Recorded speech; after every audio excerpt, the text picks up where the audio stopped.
Hi, everyone. Welcome. And thank you so much for joining us tonight to celebrate Jenny Chi and the launch of her just out debut book of poetry, Focal Point. She's here tonight with Francesca Bell and Mariya Zilberman. My name is Evan Karp. I'm the events manager for Booksmith. We're an independent bookstore and mainstay of San Francisco's Haight-Ashbury district since 1976. Without further ado, I am proud and honored to introduce tonight's stars. Mariya Zilberman is a writer and educator born in Minsk, Belarus. She received the 2020 Plowshares Emerging Writers Award in Poetry, and her work has also appeared in Columbia Journal and the Kenyon Review. Mariya earned an MFA from the University of Michigan, where she currently teaches. Francesca Bell is author of Bright Stain, which came out in 2019 and was a finalist for the Washington State Book Award and Julie Suk Award, and What Small Sound, forthcoming in 2023. She's translator of Max Sessner's collection, Kitchens and Trains, also coming out in 2023, and all of those titles are out from Red Hen Press. Her work appears in New Ohio Review, North American Review, Mid-American Review, Prairie Schooner, and Rattle. And Jenny Chi is the author of the debut poetry collection Focal Point, winner of the 2020 Steel Toe Books Poetry Award. Her essays and poems have been published widely in newspapers and literary journals, including the New York Times, The Atlantic, and the San Francisco Chronicle. And she's received fellowships from Tin House, Omnidon, Kearney Street Workshop, and the San Francisco Writers Grotto. Born in Pennsylvania to Chinese immigrants, she grew up mostly in Las Vegas and Nashville and now resides in San Francisco, where she completed her PhD in cancer biology and currently works in oncology consulting. At the end of graduate school, she co-founded and produced the science storytelling podcast Bone Lab Radio, where she wrote and talked a lot about death. Jenny is working on more essays and poems and translating her late mother's memoirs of the Chinese Cultural Revolution and immigration to the United States. We're thrilled to host tonight's event, and on a personal level, I'm very proud to have published some of Jenny's early poems and so happy to celebrate the launch of Focal Point. Thank you all so much for being here. Please show some love for Jenny, Francesca, and Mariya in the chat, and congratulations on the book, Jenny. All right, I'm going to kick us off. I'm Mariya. Thank you all for coming here to support Jenny's book. I am grateful to be, I think, friends with Jenny for something like 8 years now. And we met through poetry, and yeah, it's just really wonderful to get to see some of the poems, some of her first poems I ever encountered now in a book, and get to support a wonderful friend and a beautiful poet. So with that, I'm going to read 3 poems. When Jenny, Francesca, and I met to think about the event a little bit, we were talking about some common themes that run through our work, and one of them is illness.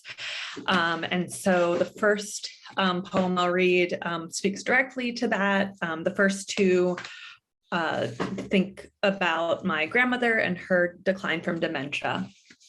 So I'll read them in succession. First one is called Visiting Hours. My eyes catch nothing but floor and glares, poor light that makes seeing you impossible. You say seeing is impossible. It's either one eye or both glazing over. I keep my hands to myself in this place. I keep my hands on your hands in this place. Your skin is soft paper. I'm afraid to let go. I ask you about weather and this hurts you. Movies, your children, my job, it all hurts you. I ask the nurses to take you to toilet and they hurt you. I am a clown car of new ways to hurt you.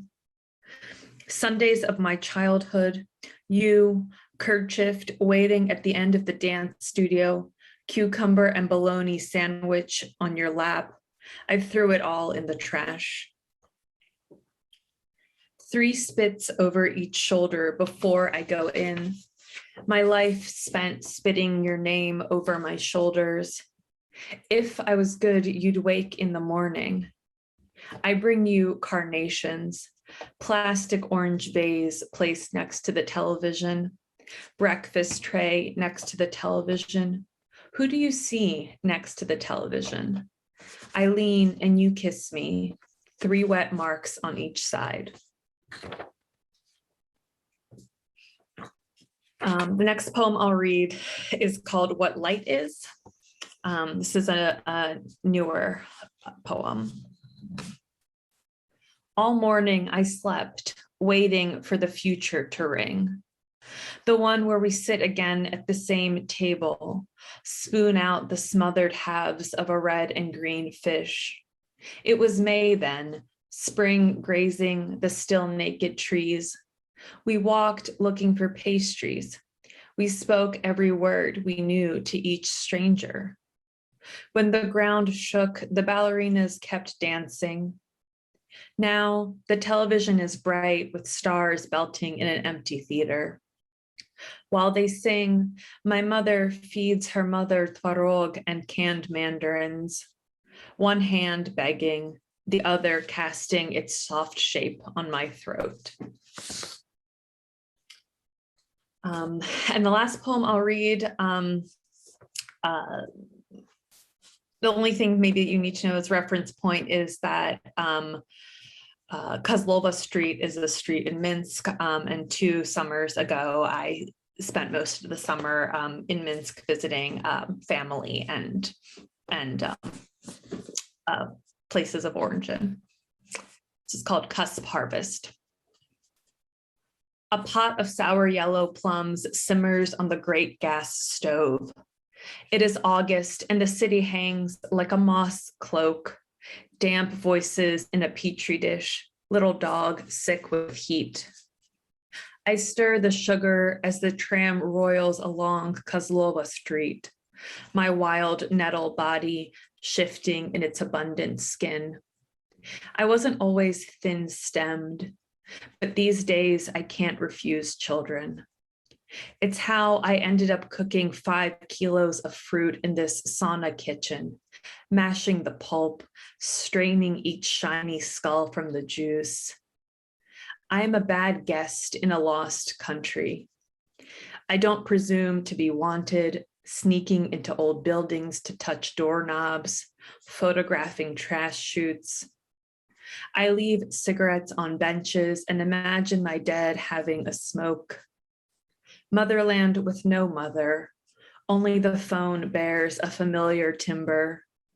In this long twilight of return, I cut the flame and let the tart compote cool. Great. Thank you all so much. And next up, we have Francesca Bell. Good evening, everyone. It is such an incredible pleasure to be here to hear Mariya's poems. I'm so grateful I've gotten to know Mariya a little bit through Jenny. And all 3 of us are connected by David Watts, who I think is listening tonight. And I met Jenny about 10 years ago and I'll start crying. I was immediately blown away by how brilliant she is and what an incredible person she is and poet. And it's a real treat to see her book in the world, and you should all run out and buy it. And I'm going to read 3 poems also that have to do with illness and with the side of mothering and some mental illness, which is what we specialize in my family. Lightning coming closer all the time. I can't tell from here if the Lord is a sniper or a drunk guy with a shotgun. Whether he's poised with his scalpel and scrubs or just reaching into his pickup for a hacksaw. I see my neighbor raising a girl my daughter's age, check into the hospital for kidney stones, and come home with stage 4 lymphoma. A friend's husband, 20 years her senior, like mine, falls to a heart attack with a one-way ticket to a nursing home clutched in its fist. And the boy from my son's school lies in a coma after taking a baseball at 100 miles per hour to the head.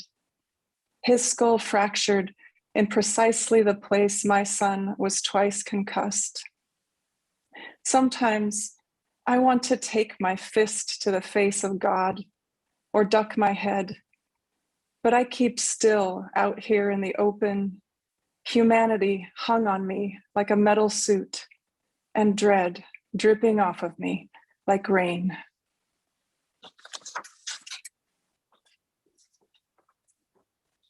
Intention tremor. My dog's neurology is unraveling. He pushes his forehead to the precise place my tibia juts almost through the skin, where it feels like a shard, and rests against that sharpness as if wondering, what the fuck? His brand new tremor rendering everything unfamiliar, except my shin, where he returns again and again. My life has skittered away from me too, like a ball of yarn, painstakingly shaped from the raw skein, now sent spinning across the world's slanting away surface. The dog whines, and I touch his head. He can't negotiate his water bowl anymore. The clear liquid in its usual container flummoxes him, just as I can't navigate to a life of before and keep falling face flat against after. It's just after for the dog and me, as some higher power bats at us like a cat, claws unsheathed, defenseless in the presence of what creeps, unable to help but take part in an unwinding. As the dog cannot help but collapse after he trembles, and I cannot help but pray, bumping my skull against an edge that feels broken. As my girl cannot help but morph, like the dog, something growing or withering in his head, an illness spreading its dark wings in hers. Nothing we can see, no, but a presence, leering, indelible, like God. And I'm going to finish with a poem for my friend Spencer. And I don't want to give away too much, but he killed himself in February.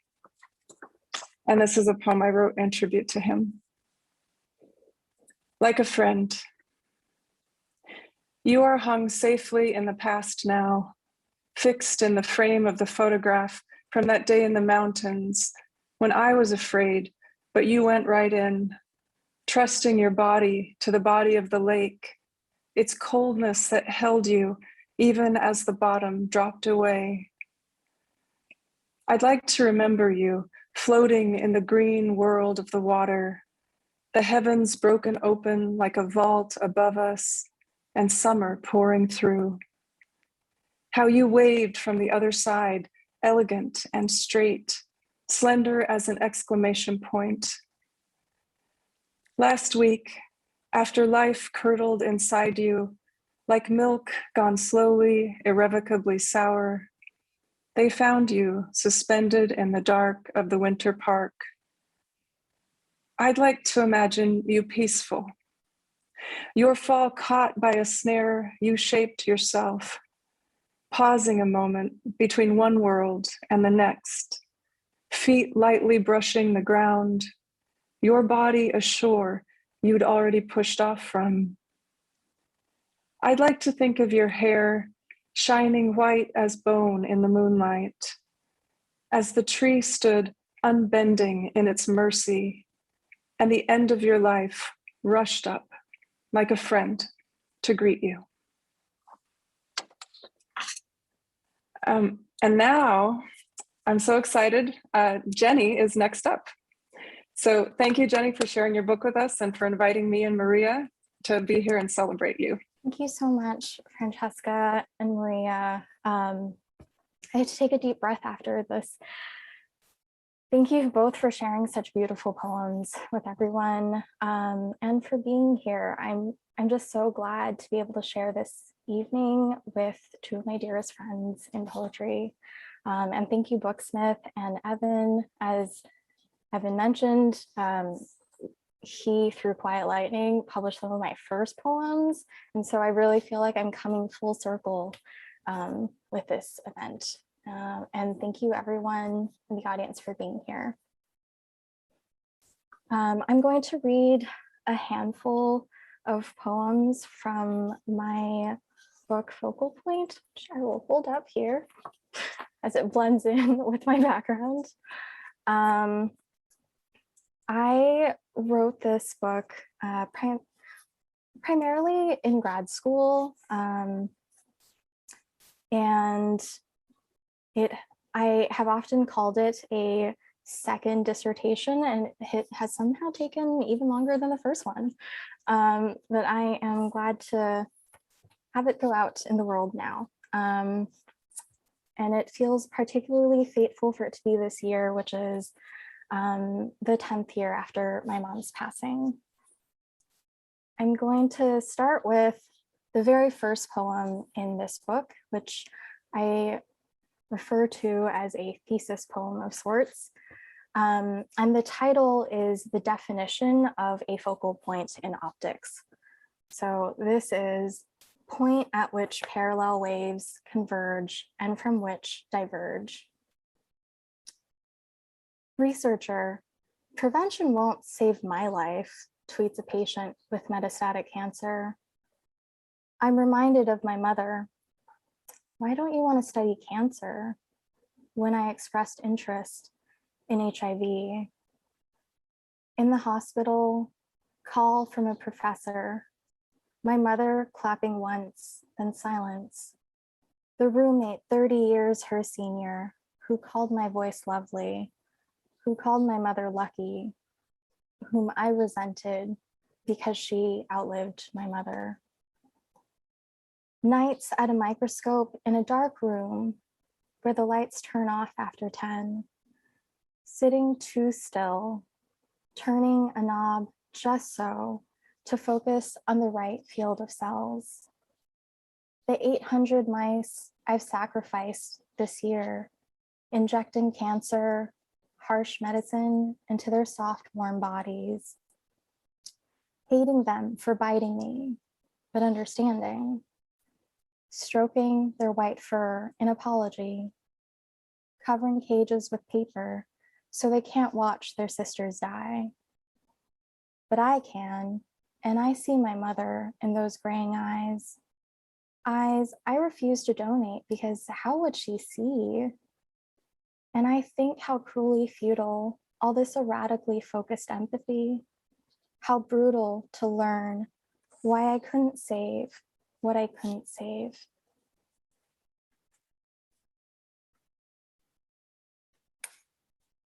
The next poem I'm going to read was also one of my early poems published, and I first read it at a Ziziva launch event, and the managing editor, Oscar, introduced me then as an emerging poet, and I think I made a really weird face because that felt so much more legitimate than I felt as a person at the time. So here's to emerging and coming full circle. Little fires. Can I have a light for the blizzard? You look at me like, when will there be a blizzard in California?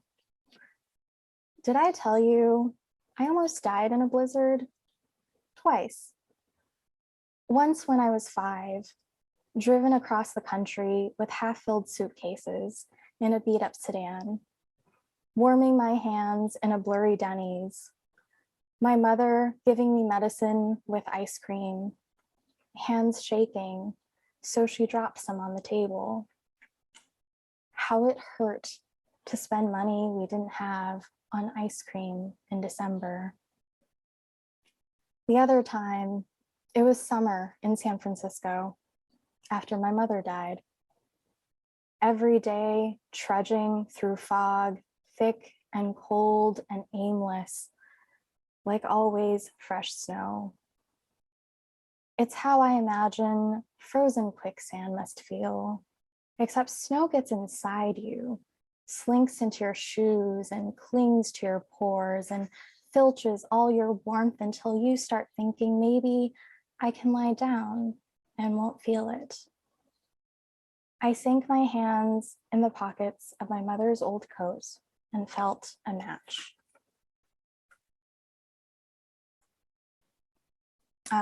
It will probably come as no surprise to everyone that there are a lot of sad poems in this book, and I'm not going to focus on all of those. So the next poem I'm going to read is one of the first ones that have been published. This is also kind of a lighthearted sciencey poem. This is Telomeres and a 2 a.m. love poem. These are the only kind I'll write you when I should be reading about telomeres, how they guard the ends of chromosomes and wane with every breath we take, leaving fragments of ourselves behind as our cells grow and divide and become ever more vulnerable as we grow older. I have the sudden brilliant thought that the chromosomes in our heart cells must have the shortest telomeres of all. And I think how I can only admit that I might tolerate / love you when my science becomes this bleary-eyed, delirious brain mush. These nights, I look at you sleeping and want to press my lips to your forehead, tug a corner of the sheet from beneath your arm, tuck myself in its place. Come morning, you'll be just a heavy arm slung across my stomach, too warm body curled around my spine. But now I think mad thoughts, like how maybe you could be an exception, and how maybe I could do this every night, and how maybe we could let our telomeres shorten together.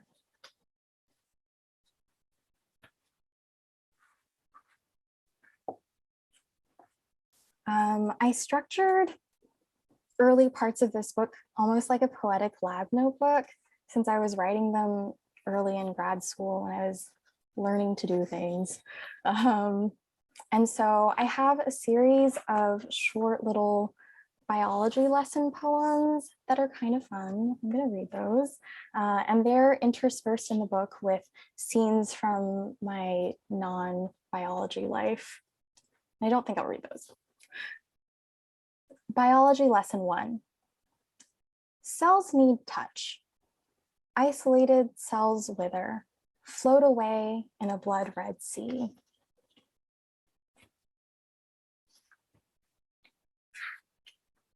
Biology lesson 2. Too much touch stifles. Even the toughest cells die, wanting room to breathe. Biology lesson 3. Heart cells beat spontaneously in vitro, given proper nourishment. I will read the poem that's in between 3 and 4. And this is from a time when I was struggling with living in San Francisco, in the way that one might struggle with a family member that you still love. Transplant. Friday night in San Francisco, the fog, a cold wall boxing me in, insular contempt driving me out. Get out of our city, go back to where you came from. Techie scum, chink. Never mind that chinks like me built this city, dusted its hills and creaky trains with their bones, painted bridges with their blood. Sunday morning, I am sitting in a free patch of sun in the park, watching the first dogs arrive, sniff new tails with suspicion. I don't need you to remind me I'm not from around here.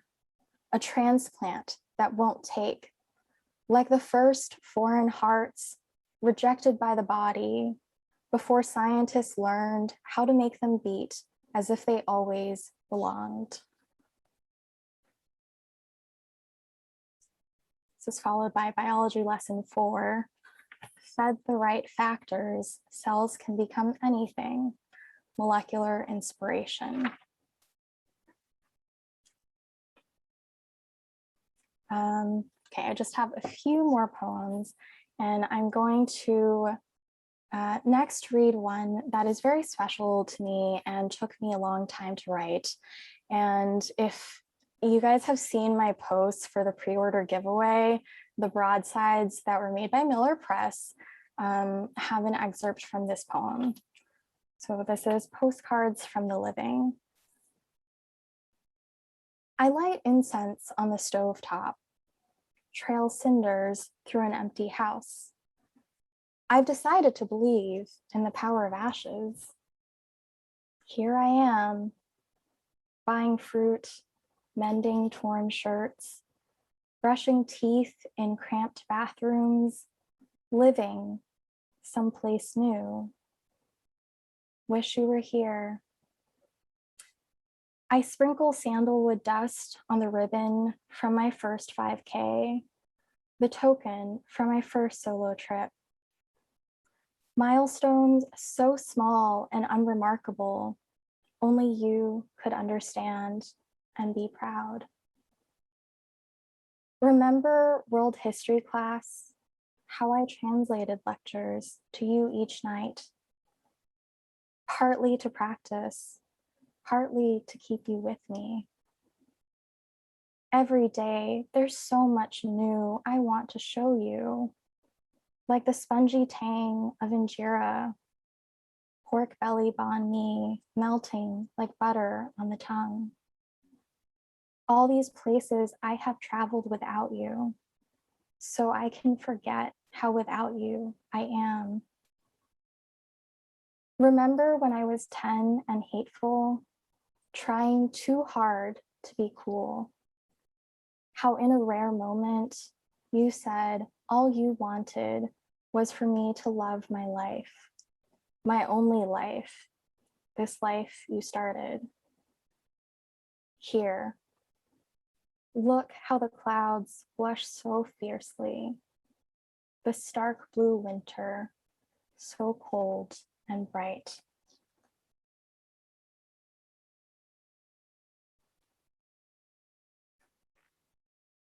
I'm going to switch back to some more lighthearted poems now. And since Francesca is here, I have to read this poem that is after her. I don't think I've ever actually read this at an event before, but it is after her poem Prayer, which appears in her book Bright Stain, which I have right here. I have to hold it in front of me because otherwise it blends into my background. This is Psalm, which is after Francesca Bell. When you toss me into gravel like a ragged mistress, rip skin from my knees and palms, let me sit up, but first let me crumple, beat my fists in the earth until my knuckles darken in the creases and hurt. Let me stay undisciplined, rake my nails deep and leave you scars to match mine. I hope your marks in my flesh remain unfaded, every bruise and burn and hollow a hoarded memory. I want to abandon my pride and chase you when you leave me.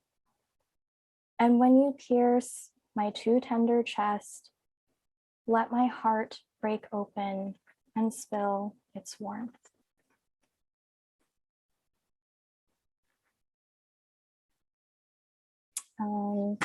Here is another more lighthearted poem that I wrote a very long time ago for a friend. And the title is not his real name. Dear Steve, I hope you never marry me, despite the promise we made at 15, when it was us alone against the world. The promise we sealed with a kiss before we spat in disgust and ran laughing to your room to moon over the cute boy in history. When you smiled at him a week later, he flicked a sneer and a stolen cigarette butt. That's all you were to him. I hope you never marry me, because you find the kind of love that sends your lion heart through blazing hoops and rushes into your arteries faster than light, so you can light up with the fire of New Year's Eve in San Francisco. A night filled with a million man-made sparks. I hope that man made to spark in you a flame wilder than the desert, hands you the only key to a locket hanging from his veins. I hope you never marry me, because you are already bound by church and state, in every church and state. I will kiss my adopted godson on his downy little head on a porch in Tennessee. I will tell him he's been born into a world that's not afraid of love.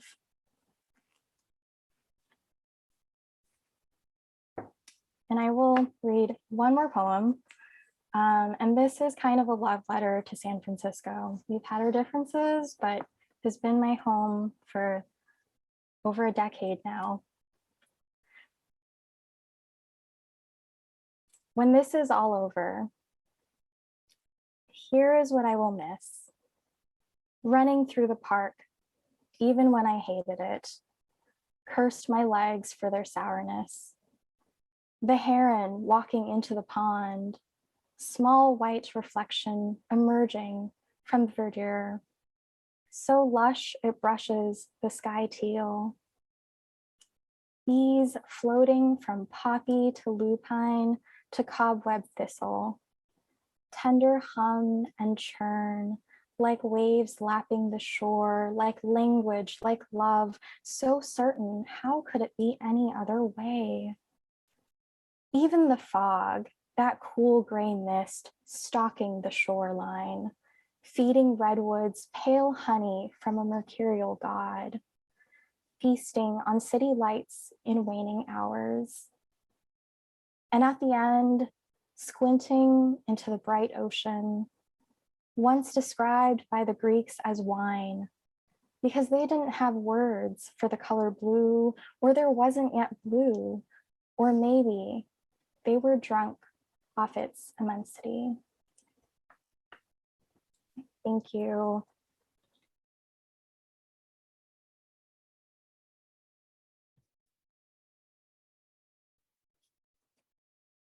Okay, so Mariya and Francesca, can you please unmute? I think we're gonna have a conversation, so it's not just me talking this whole time.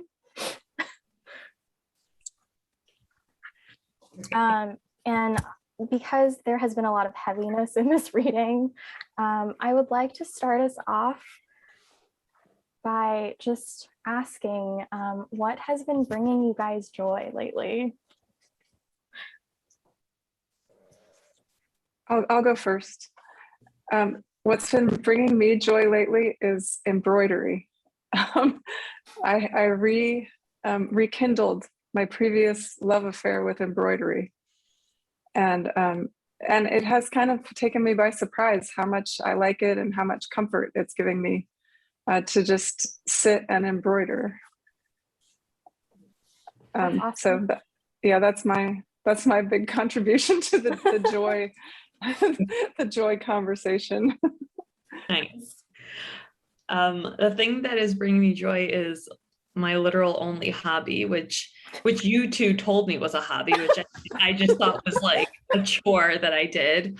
But it's my plants, which I do have a talent for almost killing, but then like nurturing back to health, and like that's the phase that a lot of them are in right now. So I'm seeing some leaves perk up, I'm seeing like plants with like root rot start to grow new roots, and so every day I go around and I check on my little plant hospital, and right now things are looking good and new roots are growing, so it's very exciting, and I'm currently surrounded by like little like snippets of plants in jars and pots, so the hospital is everywhere. This whole apartment is a plant hospital, but things are going well, so it's a lot of joy. I love that. How about you, Jenny? Yeah, what's your joy? I also have really enjoyed plants, and I got a shipment of plants from a friend recently, or rather I'm inheriting a lot of plants from people who are leaving San Francisco.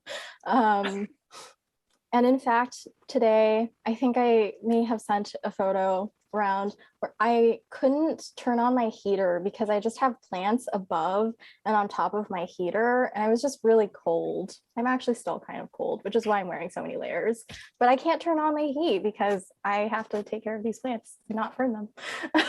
So I don't know if that's joyful. You might have to find a different spot for them. I was going to ask if you could move them. Too much effort. Let's see. Well, so I see we've got some questions in the chat already coming, which is really exciting.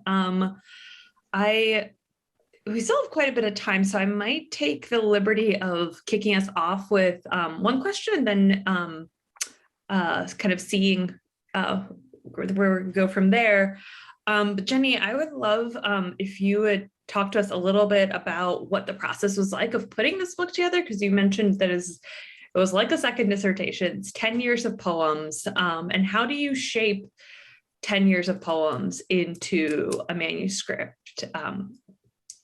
How do you decide what goes in? How do you decide on ordering? Did you just have chaos on your floor? what like both thought process and like physically, like what did it look like and feel like to do this? That is an excellent question, Mariya. It was indeed chaos. Still is kind of chaos. Yeah, I feel like something that helped was I didn't know I was writing a book when I was doing it. And because when I started writing these poems, I was reeling from the loss of my mother, and I just started grad school. And for those who don't know, UCSF is like grad only, health sciences only. So it was a challenge at times to like find an outlet for my grief and for writing, which had been a way that I dealt with things for most of my life. And David's workshop became that outlet. And for those who don't know, David Watts is a physician at UCSF, and he runs this like weekly poetry workshop out of his office every week. It's been on Zoom during the pandemic. And through this, I met Mariya, and then eventually met Francesca as well. Or I guess that's in reverse, since I met Francesca first.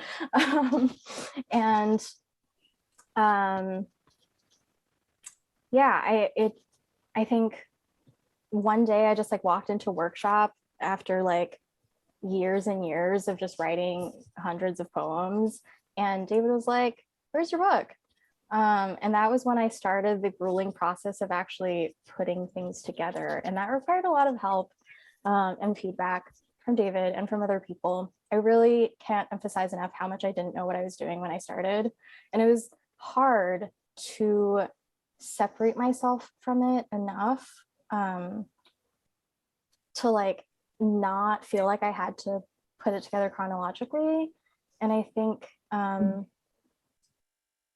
but in the process of doing it and just like reordering it and thinking about like how themes recur in poems and I guess what I wanted the collection to convey that maybe individual poems did not convey, I was kind of able to just reorder and also in some ways like redefine my grief even, and like retell my grief to myself in a way that made sense. I love that. I love that way that shaping the work lets you tell another story in addition to the way that the poems themselves tell stories. Yeah, and the retelling the story of your grief to yourself is really beautiful. Mm-hmm. Thank you.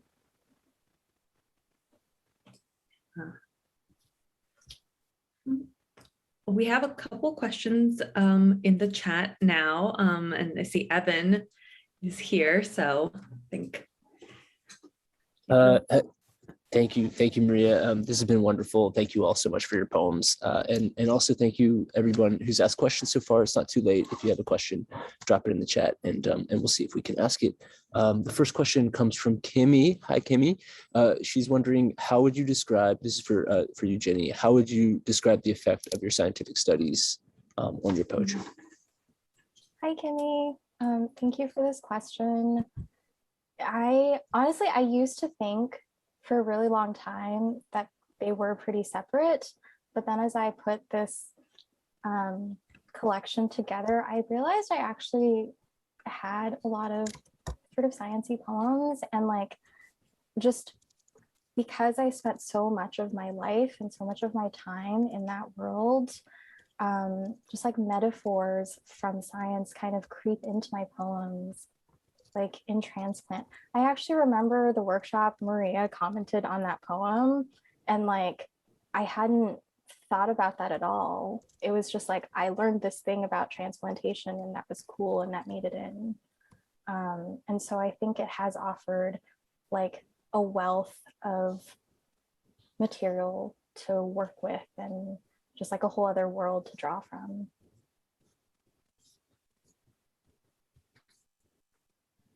Thank you, Jenny, and thank you for the question, Kimmy. The next one comes from Hunter Holt, who is wondering what has been something in the past year that has inspired you to write? That's a good question. Hi, Hunter. Hunter's the one who gave me a lot of plants recently, so thank you also for that.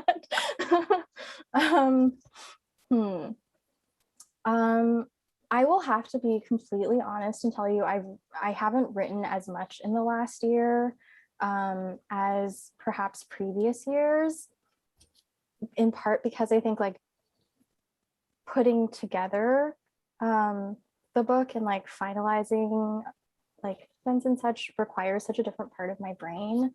But I've started writing more essays again, and I think one of the things that has kind of inspired that was reading Minor Feelings by Kathy Park Hong. I think while I was so deeply enmeshed in my grief, I feel like there were so many other issues in the world that I was not engaging with as deeply as perhaps like someone like others my age were. And so there are a lot of things that I'm just that I started to think about a little bit later, and I'm really working through in my writing now. And of course, like during the pandemic, something that I've been thinking about a lot is more the communal aspects of grief. And I've like thought a lot about like the AIDS epidemic and the parallels to now. And that was something that had really inspired me to go into research. Kind of going off on a tangent here. So yeah, other things. Thank you, Jenny, and thank you, Hunter, for the question, and also for the plants. We've got another audience question. Not too late to ask one of you guys. Feel free to drop it in the chat if you have one. This one comes from Jeffrey Kingman, who says, in letters to my mother, the grief seems endured in isolation and inability to share it with others.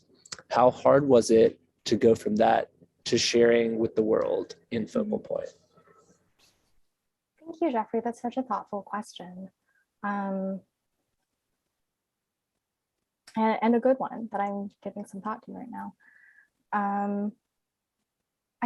mean, I think you're right about the isolation of that. And I think feeling that sense of isolation was a lot of what prompted me to write all these poems, even without the initial intention of like turning it into a book, because I so deeply wanted to connect with other people.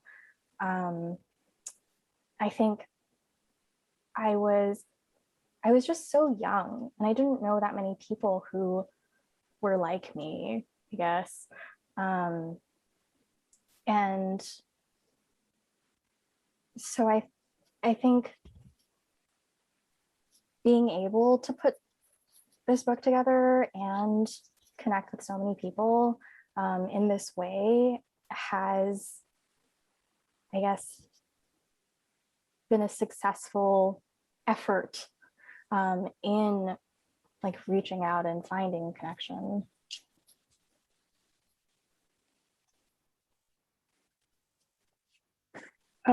I think we may be out of audience questions. So I have a question I've been dying to ask you, which is, how do you balance your life as a writer with having a full-time job? And like, I'm curious about what your writing and reading practice look like, because I think you have a pretty big, busy professional life. And so I'm just curious how you balance those things, and what your kind of schedule and process look like. Thank you, Francesca. I think the short answer to that is poorly. I balance things poorly. Welcome to the club. Yeah, we need the secrets, Jenny. I have to think about this. Okay, Francesca, I saw like a long time ago, you like wrote in a Facebook message that you felt like you were floundering, and it blew my mind because on the outside, I feel like you are like so good at doing things. And I'm like, oh, I totally feel that way too. I also feel like I'm floundering constantly. But yeah, I guess what is something I can say that can be helpful and not just like, I don't know. I try to maintain like work-life balance, at least insofar as I try to make sure I have hard cutoff times for when I am doing my day job, so that I can then also make time for writing related things. And I feel like I multitask a lot.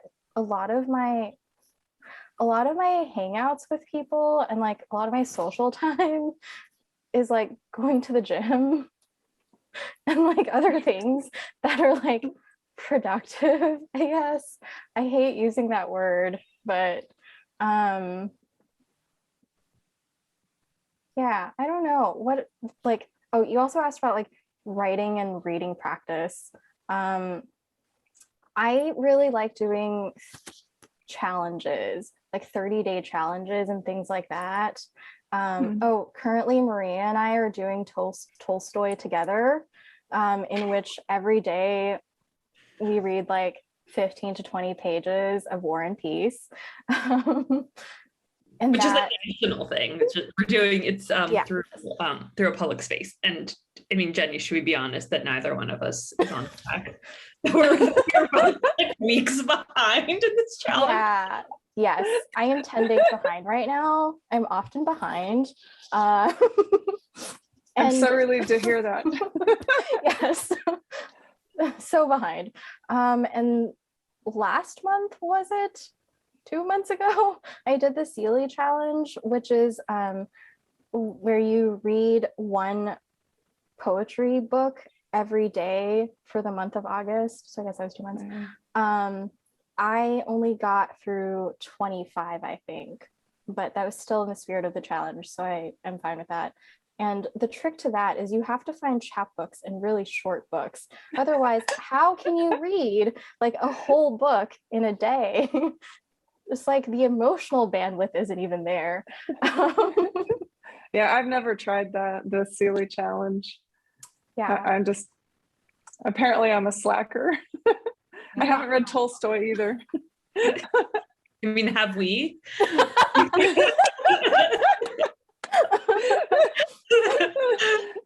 So true. I guess then I'm also curious about like your reading and writing practices, both of you. I'm always curious about this. So I had kind of gotten into a habit of not doing very much reading. I've had a really hard time emotionally during the pandemic. So that's, going on 2 years now. But it was one of my New Year's intentions this year to read more. And so I've realized in the beginning, I had to kind of force myself, like building up a muscle again.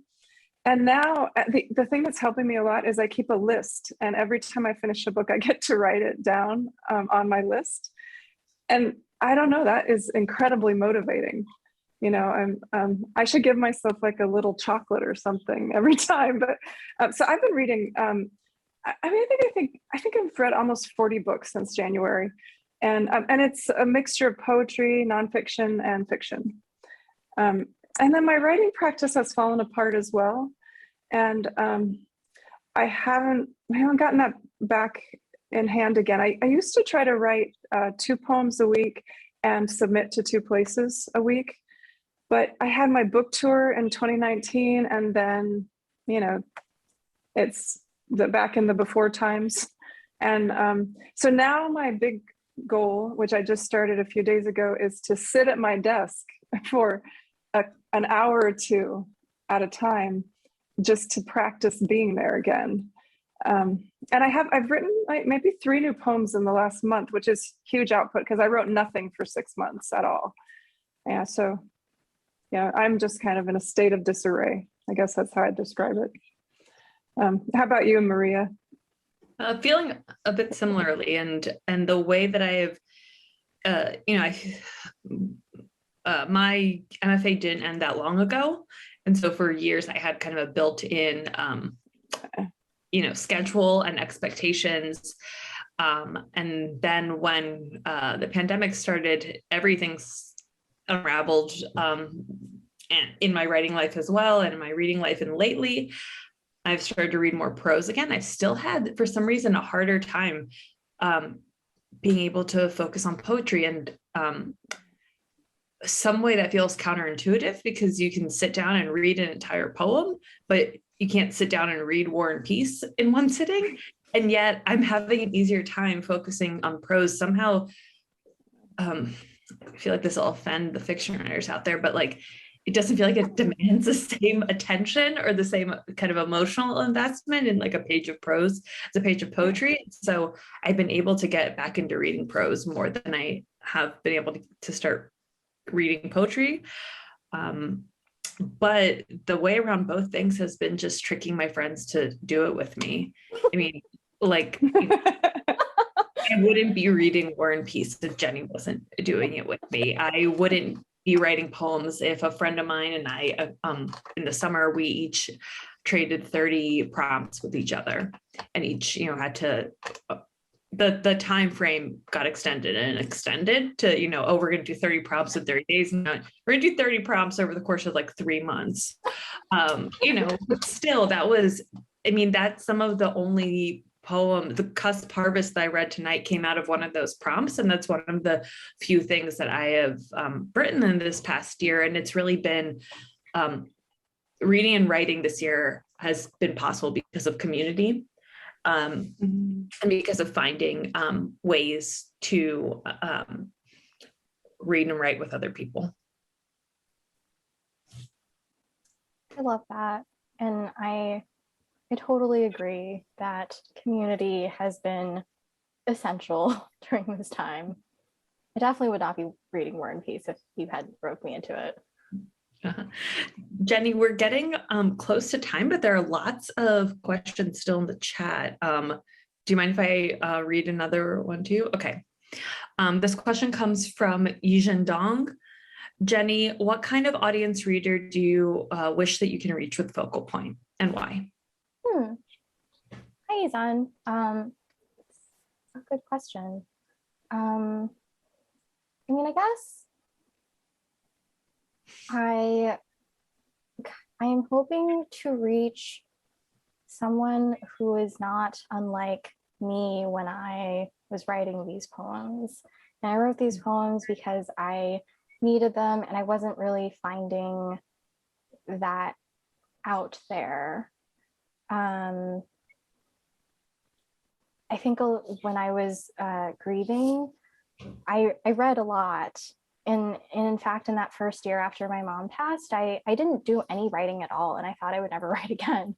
And I read, and I read so many stories and poems about other people's grief, just to try to find something that like I could relate to and connect to and feel less alone.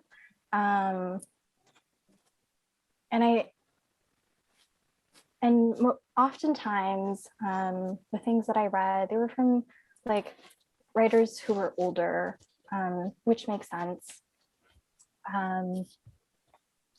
But it was just so valuable to have this sort of like self-curated library of grief.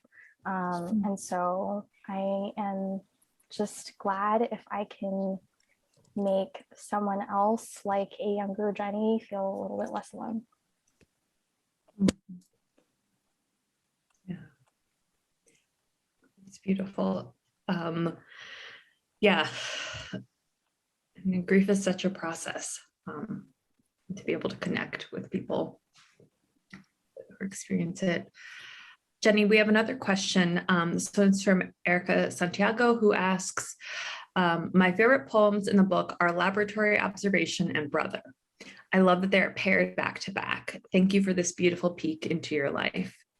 How did you go about creating the order of the poems in the book?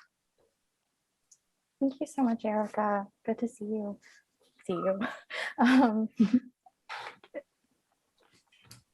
Yeah, that's a good question. I really struggled with the order. Perhaps fretted is a more accurate word about the order up until I submitted the final manuscript to my press. I got advice from several people, and one of my friends, Preeti Vangani, also a wonderful poet, she read one of the last iterations of my book, and she gave some great pieces of advice. And one of those was to like think about, I'm paraphrasing this poorly, but to think about like what work each poem is doing, like emotionally, thematically, and see how that is mirrored in the other poems. And based on that, consider whether they would make sense together, or perhaps like scattered throughout the book. Or if they're like doing redundant work, maybe consider cutting them entirely. This is also similar to like advice like David Watts gave me very early on, but I needed to hear it multiple times clearly. So I think that was one of the best pieces of advice. And she might have been the one who pointed out that those two poems specifically kind of go together, with like sort of dad or like male familial figure themes. And sometimes it's just helpful to have other people point that out, because I didn't see that at first. Yeah, I love the order of those as well, Erica. Jenny, whatever magic put them together, well done. We have one more question in the chat. I think that this might be our last one of the night, looking at the time. Jenny, this question comes from Melissa Pandika, and she asks, or they ask, what has it been like for you moving between the genres of poetry and essay writing? Hey, Melissa, thank you for this question. I think for me, it is kind of challenging to write essays more so than poetry, because it requires a lot more like logic and just like a flow that is not always necessary in poems. But I do enjoy essay writing, and I enjoy writing prose. And I think I'm actually pretty excited to be diving back in right now. But it has taken a bit of a transition to get back into that mindset. I did a really great fellowship last year, the Interdisciplinary Writers Lab, run by Kearney Street Workshop. And in that, we have like a section with each of 3 instructors who do different genres. And I think that was really what like kickstarted like me going back to essay writing. So I'm really grateful for that. Vanessa Hua was the person who taught the nonfiction section. I'm reading with her tomorrow. Yeah, I feel like that's a plug for community. Community makes makes moving between genres possible. Yes, absolutely. Possible.